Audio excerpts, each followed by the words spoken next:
प्रणाम जी। शुरू करते हैं अपनी दूसरी बैठक को। प्रणाम जी।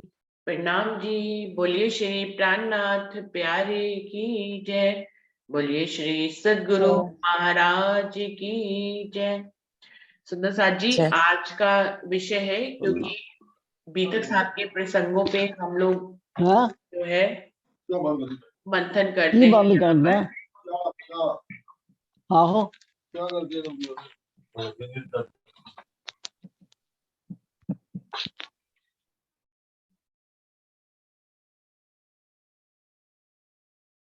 आज का जो प्रसंग है वो सुंदर साथ जी की महावजी भाई का प्रसंग हम सबको याद होगा, अभी निकला है। महावजी भाई को राज्य महाराज जो है वो जब उनकी खंडनी करते हैं शिवजी साहिब जी, तो वो उनसे रूठ जाते हैं कि मुझ में क्या अवगुण देखा जो मेरी खंडनी कर दी।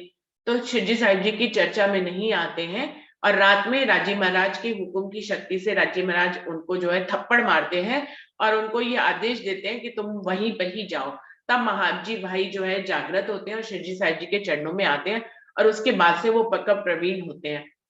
तो जैसे कि सुंदर साथ जी महावजी भाई का प्रसंग आता है कि चर्चा वाणी सुनने के बाद भी उनको अपने अंदर गुण और शिवजी साहिब जी के अंदर अवगुण दिखाई देता है कि मेरी खंडनी क्यों कर रहे हैं। बिल्कुल ऐसे ही क्या आज हम सबको भी, क्या हम इसी वाणी इतना वाणी मंथन करके भी क्या आज हम इसी अवस्था पे खड़े हैं? अपने आप को क्या मानते हैं? क्या हमें लगता है कि आज भी हम दूसरों के अंदर अवगुण और अपने अंदर गुण देखते हैं? ऐसा क्यों होता है और हम ऐसा इतनी चर्चा वाणी सुन के भी ऐसा क्यों करते हैं? तो सुंदर साथ जी, मैं विजया दीदी को बुलाना चाहूंगी। विजया दीदी आप आइए। प्रणाम बहन जी। प्रणाम जी। प्रणाम जी।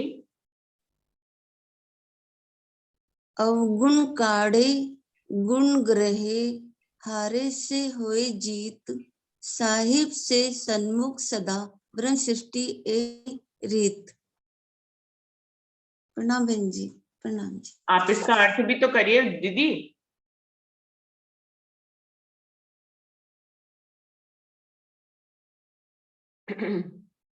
वर्षा वर्षा जी, हाँ जी दीदी आप बताएं। बहन जी, समझना तो आ जाता है थोड़ा थोड़ा, लेकिन बताना नहीं आता मुझको। आप ही बोलिए। बिल्कुल बिल्कुल, उन्होंने चौपाई बोल दिया अभी। और मैंने वर्षा दीदी को बुलाया। वर्षा आप आओ और आप बताओ अपने इस हिसाब से आप क्या कह रहे हो। प्रणाम जी। सभी सुंदर साथ के चरणों में कोटि कोटि प्रेम प्रणाम जी। प्रणाम जी। दीदी बस मतलब ज्यादा तो मैं नहीं कह पाऊंगी, पर हाँ इतना जरूर है कि पहले से अंतर आ गया है। जैसे राज्य की वाणी सुनी या चर्चा सुनी यूट्यूब पे, तो व्यवहार में मतलब मैं खुद ही देखती हूँ कि अंतर आ गया है। ये है कि ये तो मैं नहीं कहती कि मैं दूसरों की निंदा नहीं करती, लेकिन जो निंदा करते हैं मतलब उनसे मैं बात नहीं करती, कम करती हूँ। अब मैं राज्य के जो अपने सुंदर साथ है, मैं सोचती हूँ कि उनसे ही बातें करूं, क्योंकि वो राज्य के बारे में बातें करते हैं। और फिर मतलब मैं भी उसके ऊपर फिर कुछ गलत नहीं बोलती हूँ, राज्य के बारे में ही बोलती हूँ।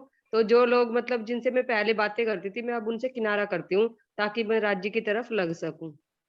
और राज्य ने ही मतलब मेरे को ये समझ दिया है। मैं तो खुद इतनी महामूर्ख थी कि मेरे को कुछ भी समझ नहीं थी। मतलब मैंने निज नाम लिया, उसके बाद 19 साल तक तो मैंने कोई राज्य की वाणी नहीं सुनी, किसी सुंदर साथ से मेरा कोई भी मतलब संपर्क नहीं था। मैं अपना एक वृतांत आपको बताना चाहती हूँ कि राज्य ने मतलब खुद ही मुझे कैसे जगाया। किसी ने, जैसे मैं बहुत परेशानी में थी, किसी ने बताया कि भाई वीरवार के व्रत रख लो, तो मैं वीरवार के व्रत रखने शुरू कर दिए, कपड़े धोने बंद कर दिए वीरवार के दिन। पहले मैं मंदिर जाती थी, राज्य की आरती में आके बाद में करती थी। तो धीरे धीरे मेरे मन में आने लगा कि ये सही नहीं है, मैं राज्य को तो छोड़ के जाती हूँ, पहले वहां जाती हूँ। लेकिन मेरी मूर्खता इतनी थी, मेरे को नहीं समझ आता था, राज्य के इशारे में समझ नहीं पाती थी। जब भी मैं वीरवार को व्रत रखती थी तो मेरे सिर में दर्द होने लगता था। मुझे लगता था कोई रास्ते में पता नहीं क्या हो जाता है मेरे को, मैं हर दिन ठीक रहती हूँ, वीरवार को ही मेरे को प्रॉब्लम होती है। धीरे धीरे बढ़ते बढ़ते परेशानी मतलब एक दिन तो इतनी ज्यादा बढ़ गई, घर पे कोई नहीं था, वीरवार के दिन मैं मंदिर से आई, मेरा सिर ऐसे हो गया कि फटेगा। फिर भी मेरी कोई समझ नहीं आया, मैं राज्य का कोई इशारा नहीं समझी, मैं राज्य की आरती करने लगी तो आरती भी मेरे हाथ से गिर गई।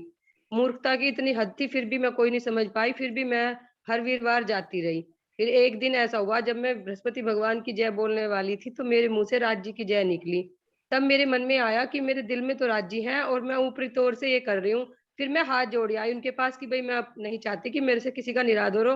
अब के बाद में आज के बाद में मंदिर नहीं आऊंगी।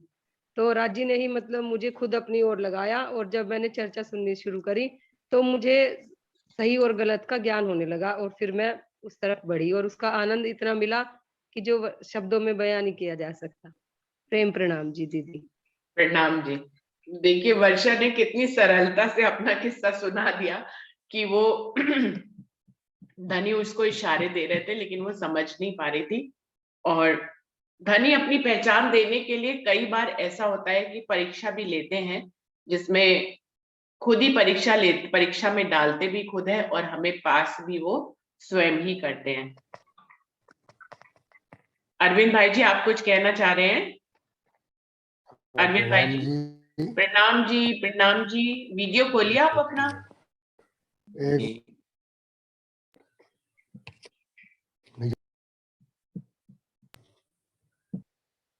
ठीक ठीक ठीक। अब आप शुरू करिए अरविंद भाई हाँ जी। वो हाँ प्रणाम प्रणाम सारे सुंदर साथ जी। जी इन्होंने चौपाई बोली थी ना, अवगुण काढ़े गुण ग्रहे, हारे से होए जीत, साहेब से सन्मुख सदा, ब्रह्म सृष्टि ये रीत। इसका अर्थ आता है कि अवगुण काढ़े गुण ग्रहे, हमें किसी सुंदर साथ में, किसी में भी जो सुंदर साथ नहीं है उनके भी अपने को, अगर वो किसी के अवगुण निकालते भी हैं, कुछ भी कहते हैं, तो उनके अवगुणों की तरफ अपने को ध्यान नहीं देना है। गुण ग्रहे, उनके अंदर जो गुण है उनको अपने को ध्यान देना है, उधर ध्यान अपना जाना चाहिए, अवगुणों की तरफ ध्यान नहीं जाना चाहिए। और साहेब से सन्मुख सदा, मतलब हमारे ऊपर तो परब्रह्म परमात्मा हमेशा साथ रहते हैं, तो सबके साथ वो रहते हैं, इसलिए ब्रह्म सृष्टि की रीत, तो हम सुंदर साथ की ये रीत होना चाहिए, किसी के अवगुणों की तरफ ध्यान न दे करके उनके जो गुण है उनकी तरफ हम ध्यान दें। इस प्रकार से इस चौपाई का अर्थ आता है, ये मैंने बताने का प्रयत्न किया है। तो किसी के अंदर भी कोई भी अवगुण रहते हैं तो उसको अपने को अवगुण नहीं देखना है, सिर्फ उसके गुण के आधार पर कहना है, क्योंकि साहेब सो सन्मुख सदा, हमेशा राज्य हमारे साथ रहते हैं, हमारे सर पर उनके साया हमेशा रहता है। वो क्या कह रहे आगे चल के, ये सुख शब्द अतीत के क्यों करावे जुबान, बाले से बुढ़ापे लग मेरे सिर पर खड़े सुगान। ये शब्द अतीत परब्रह्म परमात्मा जो शब्दों से परे है, वाणी से परे, वर्णन से परे है, उनके ही शब्द हैं, उनकी जुबान है, ये परम धाम की जुबान है जो मेरे मुंह से इंद्रावती सखी कह रही निकल रही है। बाले से बुढ़ापे लग मेरे सिर पर खड़ा, मैं बचपन से ही जब से छोटा था तब से मेरे सिर पर इनकी कृपा और मेहर राज्य की बनी रहती है, परब्रह्म परमात्मा की, इसलिए मैं इन बातों की परवाह हमें नहीं करना चाहिए। ये छोटी अर्जी की जितनी चौपाइयां हैं छाट करके पूरी वाणी की है, ये बहुत ही गूढ़ तत्व है, एक एक चौपाई में एक एक घंटे आप बोल सकते हो, इतनी चौपाइयां हैं इसमें। तो मतलब मेरा कहने का मतलब ये है कि जो राज्य की अपने ऊपर जो मेहर होती है, दृष्टि होती है, वो हमेशा होती रहती है। अपने को जितने भी सुख मिल रहे हैं इस ध्यान के संसार में भी, यहाँ पर भी और कहीं पर भी, और अपने परम धाम में भी, अगर आप सोचे कि हमें कोई सुख मिल रहा है तो अपने को सारे सुखों के ऊपर ही ध्यान देना चाहिए। अपने को जो सुख के अलावा कुछ अगर मान लो ऐसा लग रहा है कि भाई हमारे हिस्से में या हमारे पाले में या हमारे तरफ ये सुख हमको नहीं प्राप्त हो रहे, तो ये भी हमारे राज्य की कृपा ही है, जो किसी न किसी कार्य कारण से हमें वो दुख प्रदान करते हैं, जो हमें दुख मालूम पड़ता है। असल में दुख तो कहीं है ही नहीं, अगर हम अपनी रहनी परम धाम की आ जाए तो हमें दुख नाम की चीज रहती ही नहीं, क्योंकि स्वामी जी कहते हैं लगोगे जो दुख को तो दुख तुमको लागसी, याद करो निज सुख तो सुख दुख तुमसे भागसी। अगर तुम दुखों में लगे रहोगे तो तुम्हें दुख लगेगा, लेकिन अगर तुम्हें इसके पहले पुराने मिले हुए सुखों को याद करोगे तो दुख तुमसे दूर चले जाएंगे, दुख मालूम नहीं पड़ेगा, क्योंकि कहते हैं दुख रूपी इंजीन में दुख ना काहू देखत, बात बड़ी है मेहर की जो दुख में सुख लेवा। तो दुख में भी अपने को सुख का अनुभव करें, ये अनुभव जो अपने को प्रदान होता है ये भी राज्य की कृपा है। हमें तो हर पल राज्य की मेहर ही हमारे जीवन में मालूम पड़ती है। अगर कोई हमारे विरोध में बात करता है तो हम समझते हैं वो भी हमारी राज्य के मेहर का एक स्वरूप है, वो भी स्वरूप राज्य का ही है जो हमको विरोध रूप में हमारा कार्य करता है। इस प्रकार से अगर बिहारी जी भी विरोध करते हैं तो महराज ठाकुर ने कभी भी उनको अपना विरोधी नहीं समझा, उन्हें भी राज्य की मेहर देखा और ये देखा कि ये भी मेरे राज्य की लीला के पात्र है, ये उनकी लई सब जगह चल रही। इसी प्रकार आपका जो प्रश्न आज का है मेरे ख्याल से यही तो होना चाहिए। तो हमेशा उनकी मेहर हमेशा रहती है, हमको अवगुणों की तरफ ध्यान न दे करके सबके गुणों की तरफ ध्यान दें। जो सुंदर साथ है वो भी, जो नहीं है वो भी, सारी सृष्टि जो है वो राज्यमय है, राज्यमय थी, राज्यमय है और राज्यमय रहेगी। इन भावनाओं को लेकर अपन चले तो हम ही सच्चे दृष्टि में परम धाम की परमात्मा कहलाएंगे, ब्रह्मश्री कहलाएंगे। हमारा जीवन जो है इसी प्रकार परम धाम की लीला में व्यतीत होता रहेगा, इतना मेरे को कहना है। प्रणाम जी सुंदर साथ जी। प्रणाम जी। मीना दीदी आपको बुलाना चाहूंगी, आप बताएं कुछ इस बारे में। प्रणाम जी दीदी। प्रणाम जी। मेरी बात तो वर्षा दीदी की तरह ही है, ऐसा ही था मेरा भी पूरा, लेकिन राज जी जिसको मेहर में लेना चाहते हैं उसको तो ले ही लेते हैं, फिर सब कुछ उनका बदल ही जाता है। जाको लेते हैं मेहर में, ताए पहले मेहर बनावे वजूद, गुण अंक इंद्री मेहर की, रूह मेहर फुकत माहे भूत। धनी जिसको मेहर में लेना चाहते हैं उसका सब कुछ धनी बदल ही देते हैं। फिर राज्य की बैठक जब आ जाती है, मेहर सिंहासन बैठक का महल सोबत सैन्य सब राज्य का ही हो जाता है, तो हम फिर हम सब में ही राज्य क्यों ना देखें। मैं तो यही मानती हूँ कि जब धनी हमारे साथ पास है, हम सुंदर साथ है, तो मैं तो ये अवगुण मुझे नहीं लेना, लेती हूँ मैं, और सब में राज्य ही देखती हूँ। मेरा तो यही भाव है दीदी। बिल्कुल बिल्कुल। और मैं प्रतिमा दीदी को बुलाना चाहूंगी, आप कुछ कहना चाहेंगे इस बारे में। प्रणाम जी, प्रणाम जी। प्रणाम जी। जैसे अवगुण काढ़े गुण, हाँ प्रणाम जी, अवगुण काढ़े गुण ग्रह की बात अरविंद भाई जी कर रहे हैं ना, तो अवगुण काढ़े मुझे ऐसे लगता है अपने अवगुण काट करके गुण ग्रहण करके साहेब सो सन्मुख सदा, सामने वाले की बजाय मुझे लगता है अपने अवगुण काट के जब हम अपने गुणों पर ध्यान देंगे तब हम साहेब के सन्मुख होंगे, और फिर हमें सामने वाले के अवगुण शायद दिखाई नहीं देंगे, तब हमारी रहनी शायद उच्च कोटि की तरफ बढ़ेगी। ब्रह्म सृष्टि की रीत ये भाव है, और राज्य तो हमें सदा अपनी तरफ बढ़ाते हैं, ऐसे ही भाव आ रहा है।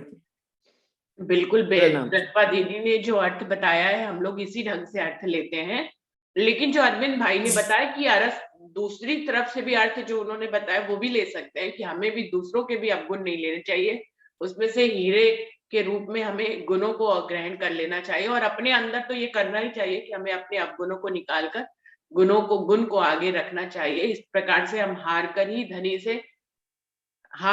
धनी के सामने जीत सकते हैं। हमारी हार हो जाएगी बस। मेरे को लगता है चाल इसी स्टाइल से, मेरा अपना अनुभव है कि मैं अपना अनुभव करूंगी तो सामने वाले में शायद मुझे अवगुण दिखाई नहीं देगा, और फिर हमारे गुण अपने आप में ग्रहण होते चले जाएंगे। लेकिन प्रतिभा साधना दीदी की ये ये वाली स्तर बात मुझे आती ही क्यों है कि हमारा दिल जो है वो गुणों को देख ही लेता है हर हाल में, अपने अंदर गुण और दूसरे के अंदर अवगुण देखता ही है, अभी तक भी देखता है। हाँ देखता है, बस वो धीरे धीरे शायद अभ्यास से शायद थोड़ी सी दृष्टि बदल जाती है, नजारे बदल जाते हैं। एक भूमिका भाव आ जाता है ना दीदी जी यहाँ एक पर। दीदी का थोड़ी हाँ देर के लिए रहते हैं, परसेंटेज कम हो जाती है शायद। हाँ। राजी की तरफ वाणी सुनने से और उनकी कथा चर्चा सुनने से हमारी उसकी परसेंटेज कम हो जाती है शायद। प्रणाम। प्रणाम मैंने जी। ना सुंदर साथ प्रणाम जी मैंने व्यवहार के दृष्टि ये बात कही है कि व्यवहार में दूसरों के अवगुण ही दिखाए जाते हैं सबको, उनके गुणों की तरफ ध्यान जाता नहीं, अपने अवगुण तो दिखते ही नहीं कभी। लेकिन अगर अपने अवगुण कर दिख जाए तो फिर तो न्यारे न्यारे, फिर तो हार में जीती रहेगी हमेशा, क्योंकि हम हमारे अवगुण निकाल देंगे। हमारा अवगुण यही है कि हम दूसरों के अवगुण देखने लग जाते हैं, वो अपने को देखना बंद करना है, मेरा मतलब ये, तब हम गुण संपन्न हो जाएंगे। राम जी। सीधी सी बात है ना, बुरी नहीं, चीजों को निकाल दीदी दे, की अपने अंदर भी हाँ, बुराई को निकाल दे, सामने वाले की भी बुराई को हटा दे, और अपने अंदर गुण को उभारे और सामने वाले के गुणों को भी ग्रहण कर ले। बुरी चीज रखनी क्यों है, ना अपनी रखनी है ना उसकी रखनी है, दोनों ही हटा दे। अंजू, आपको बुलाना चाहूंगी, आप क्या कहोगे इस बारे में?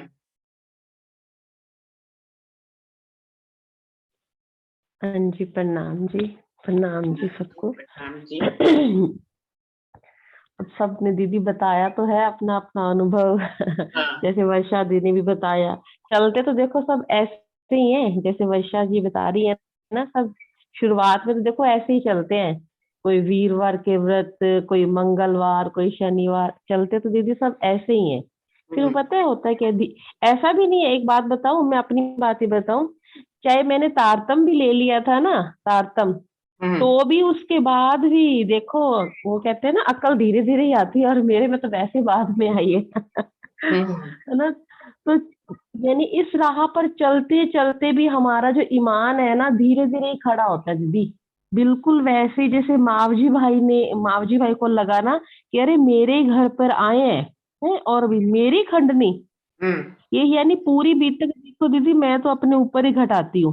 बिल्कुल। बिल्कुल ऐसे ही हमारे मन में भी आता है, हमारे मन में भी आता है, अच्छा मेरे घर तो आए और देखो सबके सामने मेरे को ही कह रहे हैं।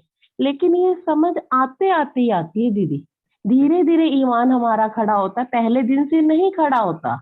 और लेकिन हाँ, फिर भी देखा जाए तो मेहर राज्य की, वो कहते हैं ना, अभी वो एक वो भजन की भी ये लाइन है ना, दुनिया के मेले में गुम हो गई थी, आके हाथ पकड़ा, क्योंकि उनको फिक्र होती है, वो सतगुरु रूप में आते हैं और वो हमारा हाथ पकड़ते हैं। हम तो दुनिया में मस्त है। फिर धीरे धीरे चलते चलते, ऐसा नहीं कि पहले दिन से ही, कितने साल लग जाते हैं ईमान खड़ा होने में।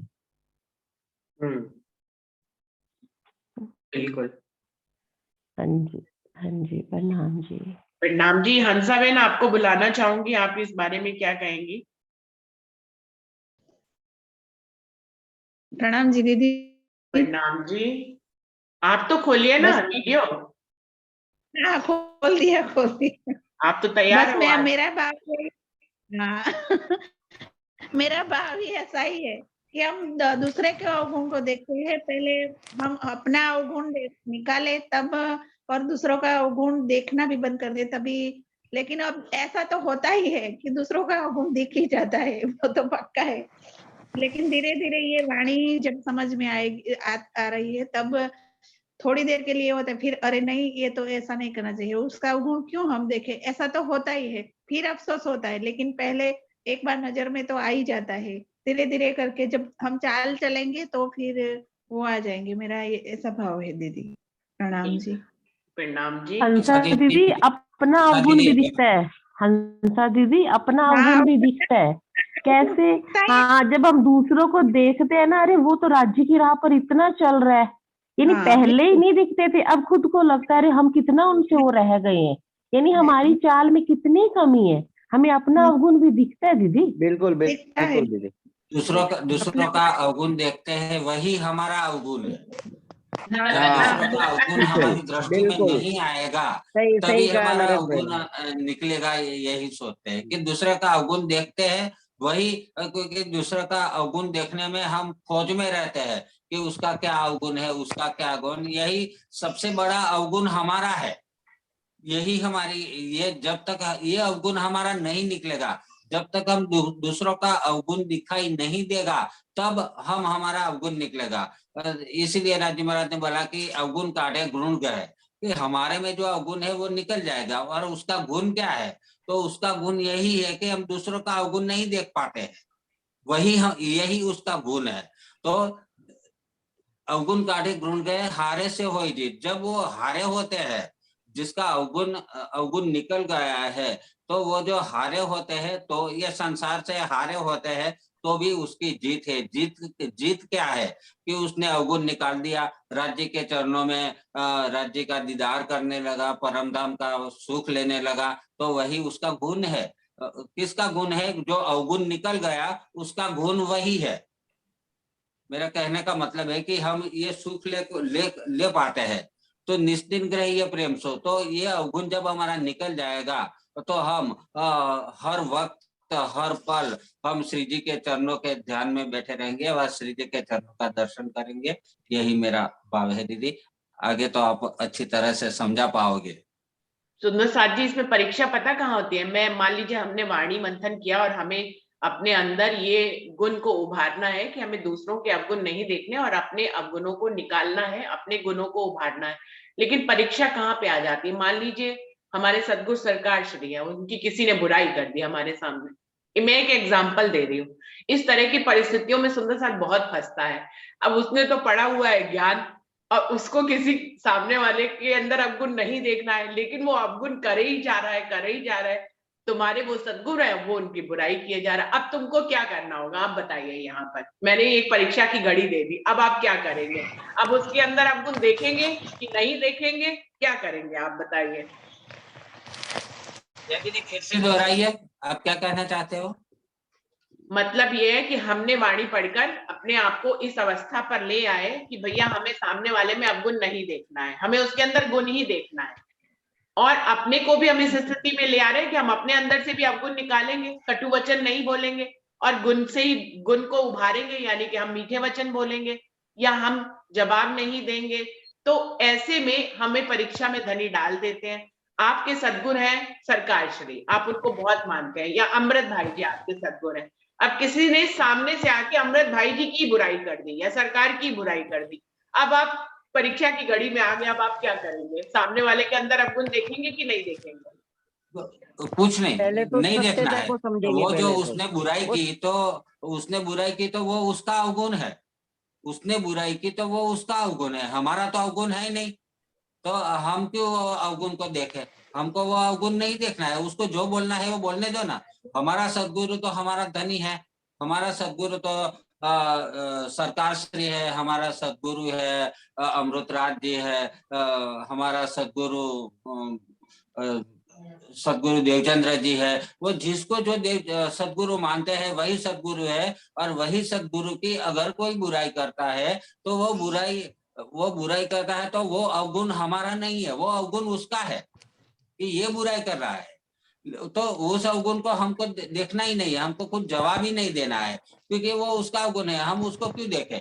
हमारा गुण क्या है? हमारा सदगुरु है, तो हम हमारा सदगुरु मान के ही चले। उसकी जो बात है, उसने जो बुराई की वो बुराई को मत सुनो ना। हमारा सदगुरु तो हमारा धनी है, बस यही बात करके चलो, तो उसका अवगुण भी हमारे दृष्टि में नहीं आएगा। और हम उसको अवगुण है ऐसा भी नहीं बोलेंगे कि ये तेरी गलती है, ये भी मत। वो तेरी गलती है, वो तो तेरा अवगुण है। ऐसा मेरा भाव है दीदी। नरेश भाई जी, वाणी में ये भी कहा गया है कि यदि हमें वाणी का पूरा ज्ञान हो तो हमें चोखा बोलना चाहिए, हमें डरना नहीं चाहिए, हमें चोखा जवाब देना चाहिए। ये भी जगह जगह पे कहा है शिरडी साहिब जी ने। तो अगर वो हाँ किसी जी। सही का गलत मतलब कह रहे हैं तो हमें चोखा जवाब देना चाहिए कि नहीं देना चाहिए? कहाँ से इतनी बिल्कुल देना चाहिए दीदी। बिल्कुल बिल्कुल देना चाहिए दीदी। दीदी। उनका अब अवगुण है, जैसे एक बार बता देना चाहिए कि भाई क्योंकि ये गलत है। उनका अवगुण है तो वो बता देना चाहिए कि ये गलत है, ये अच्छी बात नहीं है, तुझे बुराई नहीं करनी चाहिए। अगर फिर भी वो नहीं मानता है तो फिर हम उनको पकड़ के तो नहीं बैठेंगे ना कि भाई तूने ये अवगुण किया, तूने अवगुण किया। तो उसमें ये उनका जो अवगुण हम हमारी दृष्टि में लाते हैं तो वही हमारा अवगुण हो जाएगा। ऐसा मेरा भाव है। दीदी नहीं, हमारा बीतक में भी मतलब तो प्रसंग उनके आता है प्रति ना, जैसे कुछ भी महराज बोलना है तो ठाकुर। हमारा वो आप बोलिए भैया, बोलिए। क्या बोलिए। नहीं, उसमें हमारा तरीका ऐसा होना चाहिए ताकि उनको भी पता चले कि जो बुराई कर रहे थे उसमें उनको भी पता चल जाना चाहिए कि हमारा ऐसा तरीका होना चाहिए। उन्होंने तो बोल दिया कि हमारे सरकार के विरोध में, या तो हमारे अमृतराज जी को भी सदगुरु के बारे में उन्होंने तो बोल दिया, लेकिन उसी जो हमारा जवाब ऐसा ही होना चाहिए जैसे हमारा साहेब सो सन्मुख सदा ब्रह्म सृष्टि। हमारी रीत, हमारी ब्रह्म सृष्टि की रीत भी वही है कि हमें साहेब राज्य के प्रति ही राज्य के राज्य में ही रहना है, तो हमारा तरीका ऐसा ही होना चाहिए। भले ही चाहे उसने अपने दिल से जो भी शब्द निकाले, या तो अवगुण हमारे सदगुरु के बारे में जो भी बातें बताई, और जैसे दूसरी प्रकार से हम देखें तो ये द्वैत की भूमि का ही भाव है, और यही हमारी बीतक है, यही हमारी जागनी है। यहाँ पर ये सब कुछ होना ही है, लेकिन हमें अपना अवगुण जो है, हमारे में जो अवगुण है, जो दूसरों के प्रति अवगुण देखने की जो हमारी जो चाल है, वो चाल को हमें बदल देनी चाहिए बस। और हमारा सामने वाले को जो जरिया है जवाब देने का, या तो कुछ भी बताना कि जो भी उन्होंने उनके मुखारबिंद से जो भी हमारे सतपुर के बारे में, या तो वाणी के बारे में कुछ आप शब्द या कुछ बोला है, तो वाणी में तो जगह जगह सही, अभी दीदी ने बताया कि जगह जगह ऐसा बताया है कि हमको मतलब सच है तो बता देना ही चाहिए, तो बता देना ही चाहिए, लेकिन उनका तरीका होना चाहिए, तरीका, ताकि उनको भी ऐसा लगना चाहिए, उनके दिल में भी ये भाव आ जाए कि नहीं, वो जो मैंने बोला वो सही में गलत कहा है, हमको ऐसा नहीं बोलना चाहिए। तो हमारा तरीका भी मतलब इसी रीत का होना चाहिए, ताकि उनको भी ऐसा लगे कि नहीं, अपने दिल से ही वो सोचेगा कि नहीं, मैंने जो कहा है वो बिल्कुल गलत शब्द में कहा है, तो वो अपने आप समझ जाएगा। हमारा तरीका ऐसा होगा तो अपने आप वो भी समझ जाएगा। उसमें यही हो जाएगा कि लाठी भी नहीं टूटेगी और सांप मर जाएगा, ऐसा मेरा भाव बिल्कुल यही सही कह रहे हैं हरीश भाई जी। और अंजू, आप अपना प्रसंग बताओ, आप क्या कह रहे थे? मैं ये कह रही थी कि बीतक में भी तो ये प्रसंग आता है ना, जब इब्राहिम अपनी बात से मुकर गए थे, तो क्या अव्वल खान ने क्या कहा था कि तूने मेरे हादी का दिल दुखाया है, ये बात आती है ना। और ये भी तो बात आती है ना महराज था, है ना, ये प्रसंग भी आता है बीतक में। और ये भी आता है जब महराज ठाकुर और ये गोवर्धन ठाकुर, यानी जब उनको वो सांवलिया ठाकुर डांटते हैं कि तेरे सतगुरु को शहर से बाहर निकलवा देंगे, तो ये बात आती है तो क्या गलत थोड़ा नहीं है ये बात। तो दीदी बिल्कुल मैं तो इस बात के वो पक्ष में हूँ। तो अपने लिए आप सब बर्दाश्त कर लो, जब अपने ऊपर बात आए ना तब ये बात आनी चाहिए कि जीते जी मारिए आपको शब्द पुकारत हक। लेकिन अगर सतगुरु के ऊपर एक बात भी आए तो एक शब्द भी सुनना मुझे नहीं लगता कि मैं तो नहीं गवारा कर सकती। मैं ये मेरा ये भाव है। अपने लिए बात आए तो बहुत सी बातें, कितना कुछ हमें राज्य अपनी वो कहते हैं ना चाल में सिखाते हैं।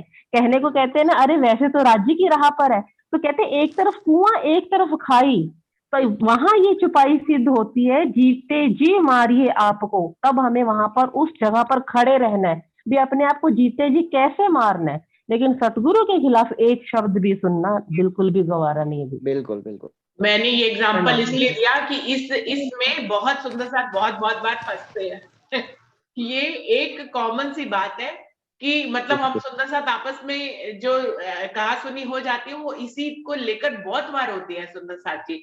तो ये एक रहनी का प्रसंग हमें दर्शाना होगा यहाँ पर कि कैसे करना है। क्षमा को बुलाना चाहती हूँ। क्षमा, आप क्या कहते हैं इस टॉपिक के बारे में? वही जो अंजू के साथ मैं सहमत हूँ। हमारे ऊपर अगर कोई बात आए तो हम सह जाते हैं, लेकिन अगर हमारे सतगुरु के बारे में कोई ऐसा कहे तो हमें पूरा चोखा जवाब देना चाहिए। अब इसमें जो मेरा ठाकुर थे, बीतक में आता है कि मेरा ठाकुर के सतगुरु यानी देवचंद्र जी के बारे में जब सांवलिया ठाकुर ने कहा कि हम उसको शहर से बाहर निकलवा देंगे, तो गोवर्धन ठाकुर और मेरा ठाकुर लठ लेके उनके पीछे भाग खड़े हुए थे कि आपने हमारे सतगुरु के बारे में ऐसा क्यों कहा, ऐसा क्यों कहा। अपने भाई को ही मारने दौड़े, अपने सगे भाई को। हाँ बिल्कुल। कोई और सुंदर साथ इस पे अपना विचार देना चाहेंगे? मेरे को इस बारे में एक कहानी याद है जो सरकारी सुनाया करते थे कि ऐसा होता क्यों है। बात इसकी है कि ऐसा होता क्यों है कि हमें अपने अंदर गुण और दूसरे के अंदर अवगुण ज्यादा क्यों दिखाई देते हैं। तो सुंदर साथ जी उसी के ऊपर एक पूरी कहानी है जो मैं यहाँ पर स्पष्ट करना चाहूंगी कि हमें उस कहानी पर अगर हम नजर रखें तो हमें सारी बात की सच्चाई ही समझ में आ जाएगी। कि एक बार ऐसा था, गोविंद अरविंद भाई जी आप अपना माइक बंद करें, आपकी तरफ से डिस्टरबेंस आ रही है थोड़ी सी।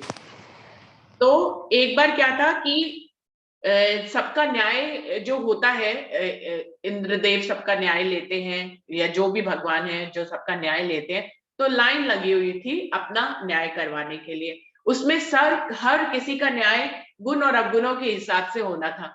तो क्या होता है, जो लाइन लगी हुई होती है अपने गुण और अवगुणों को लेने के लिए कि भाई अब तुमको स्वर्ग में जाना है, तुमको नरक में जाना है, तुमको स्वर्ग में जाना है, तुमको नरक में जाना है, ऐसे सारी जमात जो है, सृष्टि जो है लाइन में लगी हुई थी, एक के पीछे एक के पीछे एक, सब अपने गुण और अवगुणों की पोटली उठाकर न्यायाधीश के सामने जा रहे थे। तो उसमें क्या था कि सबके पास क्योंकि अवगुण बहुत ज्यादा थे, तो उन्होंने उसको अपनी पीठ पे उस बोरी को डाला हुआ था, और सबके ही गुण छोटे थे, तो उस पोटली को उन्होंने आगे अपने हाथ में पकड़ा हुआ था। सुंदर साथ जी, ऐसा होता है ना, जो भारी चीज होती है, हमारी पीठ मजबूत होती है, तो भारी चीज जो होती है वो हम हमेशा अपने पीठ पे लाद लेते हैं, और अगर चीज हल्की फुल्की हो तो हम अपने दोनों हाथों में आगे ही पकड़ लेते हैं। तो हल्की चीज आगे पकड़ी जाती है, लेकिन हमेशा भारी चीज जो है उसको पीठ पे ही लादा जाता है। तो सबके साथ ऐसा था कि सबके अवगुण ज्यादा थे, इसलिए उन्होंने उसको ऐसे करके पीठ पे टांग रखा था, और गुण सबके हाथ में बहुत थोड़े से थे, तो सबने अपने हाथों में आगे रखा हुआ था। अब मान लीजिए मैं खड़ी हुई हूं, अपने अवगुणों की पोटली को पीछे और गुणों की पोटली को अपने आगे रख के। अब मेरे पीछे है मान लीजिए क्षमा, एग्जाम्पल दे रही हूँ। अब क्षमा को क्या, क्षमा के पास भी अवगुण ज्यादा है और गुण कम है, तो उसने भी अपनी अवगुणों की पोटली को पीछे और गुण की पोटली को आगे रखा हुआ है। लेकिन क्षमा को क्या दिखाई दे रहा है, क्षमा को जो मेरे पीछे खड़ी है उसको मेरे अवगुण दिखाई दे रहे हैं, क्योंकि उसके सामने मेरे अवगुणों की पोटली है और उसको अपने गुण दिखाई दे रहे हैं। और जो मैं उसके आगे खड़ी हूँ, मेरा भी हाल यही है कि मेरे गुण कम है तो मैं अपने गुणों को देख रही हूँ, और मेरे पीठ पीछे जो मेरे अवगुण है उनकी तरफ मैं नहीं देख रही। क्षमा के पीछे है अंजू, और अंजू का भी वही हाल है कि वो क्षमा के अवगुणों को देख रही, क्योंकि उसकी आंखों के सामने उसके अवगुण पड़ रहे हैं, और अपनी आंखों के सामने उसके जो उसके आगे है उसके अवगुण पड़ रहे हैं और अपने गुण पड़ रहे हैं। तो ये एक रीति है जो सरकार ने मुझे, मतलब वो अपनी चर्चा वाणी में ऐसी कहानी सुनाया करते थे कि ये इंसान के साथ होता क्यों है। वो इसीलिए होता है क्योंकि हर किसी के पास अवगुण ज्यादा होते हैं, उसको वो पीठ पे लाद लेता है, गुण को अपने हाथ में रखता है, तो उसकी आंखों को क्या दिखाई देता है, जो उसके आगे खड़ा हुआ उसकी अवगुणों की पोटली और अपनी गुण की पोटली। तो ये एक कमाल है, हर किसी के साथ जीवन में यही होता है, और हम इसी पे ही चलते हैं। हम कितने भी ज्ञानी ध्यानी हो जाए, हम कितना भी वाणी मंथन करें, हम ऐसा करते ही रहते हैं। तो ये एक रीति है, हमें इस रीति से अपने आप को अलग करना है। हमें जानना है कि ये अवगुणों की जो पोटली हमें सामने वाली की दिखाई दे रही है और अपनी गुण की पोटली दिखाई दे रही है, शायद हम देख नहीं पा रहे, हमारे अवगुणों की पोटली इससे भी बड़ी हो। हमारी नजरों के सामने जरूर उसकी पीठ वाली पोटली दिखाई दे रही है, लेकिन जो हमने अपनी पीठ पे लादा हुआ है शायद सामने वाली की पोटली से वो बड़ा हो। तो हमें इस रीति से खुद को बाहर निकालना है कि ये जो क्यू लगी हुई है ना, ये जो कतार लगी हुई है, इस कतार से हम खुद को अलग करें, और इस कतार से अपनी पीठ वाली पोटली को अपनी गुण की पोटली से यदि हम तोलें, तो हमें समझ में आएगा कि हमारे गुण बहुत कम है और हमारे अंदर अवगुण बहुत ज्यादा है। सुंदर साथ, अगर मैं आज अपनी अवस्था की बात करूं, इतना वाणी मंथन करते हैं, फिर भी मेरे कान और मेरा दिल, मेरा दिमाग जो है वो अवगुणों को देख लेता है, दूसरों के अंदर के अवगुणों को देख लेता है। वाणी मंथन से हम इस अवस्था पे जरूर जाते हैं कि हम उनके अवगुणों को हमें राज्य परीक्षा में डाल। अब प्रश्न ये उठता है कि राज्य फिर हमें अवगुण दिखाई क्यों देते हैं, इतना वाणी मंथन कराते हैं फिर भी हमारी, तो ये सब हमारी परीक्षा चलती रहती है जीवन के हर दौर में। ये सुंदर साथ के साथ नहीं, आप ऑफिस में जाए वहां पे भी ऐसा हो जाता है, बहुत सी ऐसी जगह होती है, अपने रिश्तेदारों में ऐसा हो जाता है। तो हम ये करते ही हैं धनी, हमें हर पल हर घड़ी हमारी परीक्षा लेते हैं और हर पल हर घड़ी हमें उस परीक्षा में उत्तीर्ण होना होता है। तो हम अपनी अवगुणों की पोटली को अपनी गुण की पोटली के साथ ही रखें और उनका तालमेल करते रहे कि हमारे अंदर भी गुण कम है और अवगुण ज्यादा है। जहां तक सद्गुरु की बात आती है जवाब देने की, तो मैं हरीश भाई से सहमत हूं कि हम उसकी जो इतना गा रहा है उसके बारे में भी मैं एक कहानी सुनाना चाहूंगी, जो वो भी मुझे सरकार ने ही सुनाई थी। वो इस बात का जवाब है जो अंजू और शमा ने कहा है। उस बात के जवाब में सरकार ने मुझे ये कहानी सुनाई थी कि एक साधु जो है वो नदी के किनारे तपस्या करते थे, तो एक केकड़ा आकर जो है उनको काट लेता है। वो ध्यान कर रहे होते तो केकड़ा आकर उनको काट लेता है। कहानी थोड़ी इधर उधर हो सकती है, मैं भाव पूरा उसका बता दूंगी जैसे भी होगा।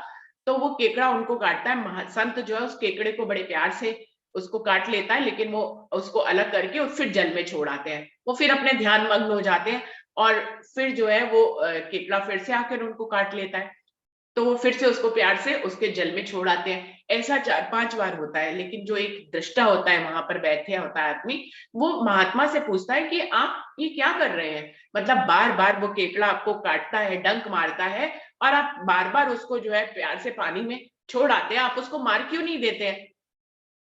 आप उसको जवाब दीजिए, आप भी उसको थोड़ा सा घायल करिए, उसको समझ में आ जाएगा कि उसको आपको नहीं काटना है, तो आप भी उसको थोड़ा सा घायल करिए। उसका जवाब, ईंट का जवाब पत्थर से दीजिए, वो दूसरी बार आपको नहीं काटेगा। आप उसको बड़े प्यार से फिर से जल में छोड़ आते हैं, वो फिर से आपको काट लेता है, तो आप उसका जवाब, ईंट का जवाब पत्थर से ही दीजिए।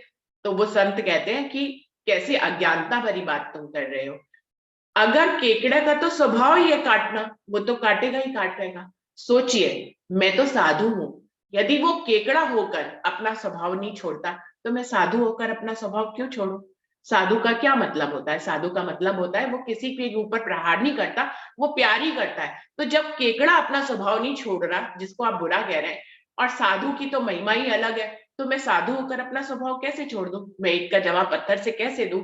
मैं तो उसको प्यार, मेरा स्वभाव प्यार है तो मैं प्यार ही करूंगा, उसका स्वभाव काटना है तो वो काटेगा ही काटेगा। तो यहाँ पर मुझे इस कहानी से, सरकार जो ये कहानी सुनाते थे उसका भाव मुझे यही समझ में आता था कि हम जो स्वभाव, जो व्यवहार करते हैं सामने वाले से, उससे ही सतगुरु की महिमा बढ़ती है। तो जब कभी मेरे जीवन में भी ऐसा होता था, मैं गुस्से से ही जवाब देती थी, बिल्कुल ऐसे ही जैसे अंजू ने कहा, जैसे शमा ने कहा, हमारे कान सतगुरु की उसको नहीं सुन पाते थे, कोई बुराई करता था तो हम भी वैसे ही कटु शब्दों में उनको जवाब देते थे। तो हमेशा हमें सामने वाले से पता क्या सुनने को मिलता था? अरे उनके अंदर गुस्सा था, सबको गुस्सा ही बांट के चले गए हैं। तो आज मुझे पता लगता है कि वो ऐसा कह देते थे, तो क्या करते थे हम, जब गुस्से से जवाब देते थे तो हम अपनी सद्गुरु की महिमा को ही गिरा देते, तभी तो उनको ये कहने का मौका मिल जाता था, अरे उनके अंदर तो गुस्सा है तो वो सबको गुस्सा ही बांट गए। लेकिन आज स्थिति अलग है। आज उस साधु की तरह हम अपनी बात कहते हैं, हमें अपनी सद्गुरु की महिमा गानी, हम गाते रहेंगे, उनको जो कहना है कहते रहे, उनको हम ईंट का जवाब, अब हम अगर प्रेम से जवाब देते हैं, हम अपनी सद्गुरु की महिमा को प्रेम से गाते हैं, वो नफरत से गाते हैं, हम वो कुछ भी कहें, हम प्रेम से गाते रहते, तो आज वो हमें ये नहीं कह पाते। तो आज हम अपनी महिमा को, अपने सद्गुरु की महिमा को ऊंचा उठा पाते हैं, जबकि आज से 10-15 साल पहले मैं ऐसा नहीं कर पाती थी।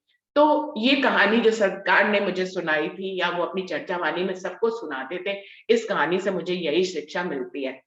तो समय बिल्कुल खत्म हो रहा है, इसलिए मैं बात को यहीं पे खत्म करूंगी। ये टॉपिक भी आज भर के लिए ही है जो हम लोगों ने पढ़ा है। सुंदर साथ जी, अभी किसी को 1 मिनट का समय है जो दिखा रहा है कंप्यूटर, कुछ और कहना हो तो जरूर कह सकते हैं। सही सही बताया आपने, बिल्कुल दृष्टांत के माध्यम से, और सब इस जो प्रश्न है उस बारे में आपने जो सही कहा, सही में साधु की भी बात सही है। अनदेखा करना चाहिए, सामने वाला बोल रहा है तो अगर हम नहीं, कुछ हमारी रहनी बढ़ रही